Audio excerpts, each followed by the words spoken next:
Hi friends, welcome to Salem Padma Samayal.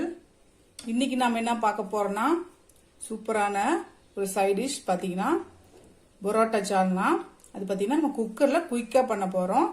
வாங்க போய் பார்க்கலாம். அதுக்கு முன்னாடி நம்ம சேனல் இப்பதான் புதுசா பாக்குறீங்கன்னா சப்ஸ்கிரைப் பண்ணிக்கோங்க. பக்கத்துல இருக்கிற பெல் பட்டனையும் கிளிக் பண்ணிக்கோங்க.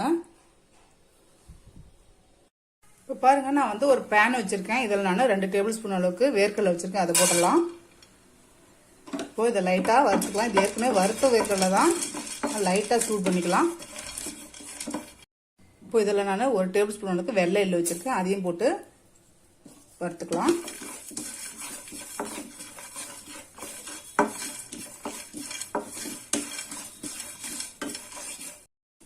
இப்போ பாருங்க, இது நல்லா வறுபட்டுருச்சு. இப்போ இதை நான் ஒரு பிளேட்ல கொட்டி ஆற வச்சு எடுத்துக்கலாம். இப்போ பாருங்க, நான் மிக்சி ஜார் எடுத்திருக்கேன். நான் 1/4 கப் அளவுக்கு தேங்காய் துருவல் வச்சிருக்கேன். அதை போட்டுடலாம்.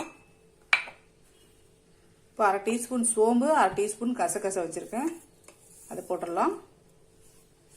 இப்போ இதில் நம்ம ஏற்கனவே வறுத்த வேர்க்கடலையும் வெள்ளையிலும் போட்டு இப்போ இதை நைஸா தண்ணி ஊற்றி அரைச்சி எடுத்துக்கலாம். இப்போ குக்கரில் பாருங்க, நான் 3 டேபிள் ஸ்பூன் அளவுக்கு எண்ணெய் ஊற்றி வச்சிருக்கேன். இப்போ இதில் நான் ஒரு பிரியாணி இலை, ஒரு கல்பாசி, 2 பட்டை, ஒரு 3 லவங்கம், 2 ஏலக்காய், 1/2 டீஸ்பூன் அளவுக்கு சோம்பு வச்சிருக்கேன்.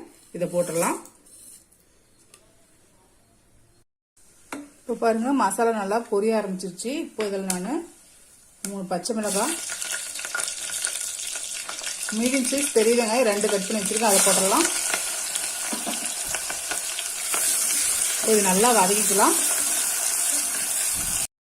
இப்போ வெங்காயம் நல்லா வதங்கிருச்சு. இப்போ நான் 1 டீஸ்பூன் அளவுக்கு இஞ்சி பூண்டு பேஸ்ட் வச்சிருக்கேன். அதை போட்டுடலாம். இது பச்சை வாசனை போக வதக்கிக்கலாம். இப்போ சின்னதா 2 தக்காளி கட் பண்ணி வச்சிருக்கேன். அதை போட்டுடலாம். பெருசா இருந்தா 1 போட்டுக்கோங்க.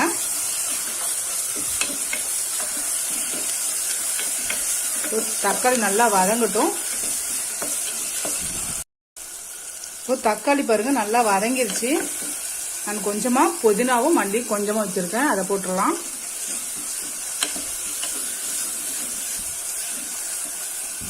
நான் 2 டீஸ்பூன் மல்லிப்பொடி,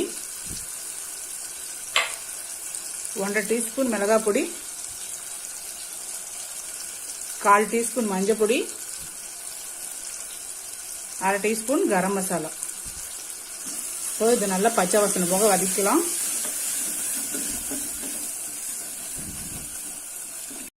இப்போ நான் ஒரு கப் அளவுக்கு தண்ணி ஊத்துறேன்.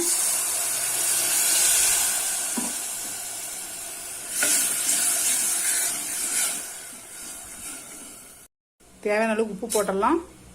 இப்போ இது நல்லா கொதிக்கட்டும், பச்சை வாசனை போக. இப்போ பாருங்க, இப்போ நல்லா கொதிக்க ஆரம்பிச்சிருச்சு. நம்ம அரைச்ச இந்த தேங்காய் பேஸ்ட்டை ஊத்திடலாம்.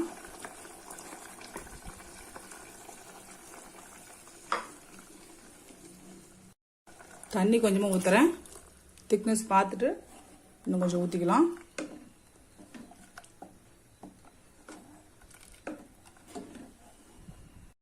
நான் இன்னும் ஒரு 1/2 கப் அளவுக்கு ஊத்துறேன். நான் சால்னாங்கும் போது கொஞ்சம் தண்ணி மாதிரி இருந்தால் தான் நல்லா இருக்கும். அது புரோட்டா எல்லாம் ஊற வைக்கிறதுக்கு கொஞ்சம் நல்லா லிக்விடா இருந்தால் தான் நல்லா இருக்கும். இப்போ குக்கரை மூடி மீடியம் ஃப்ளேம்ல ஒரு 2 விசில் வச்சு எடுத்துக்கலாம். இப்போ ஓபன் பண்ணிக்கலாம்.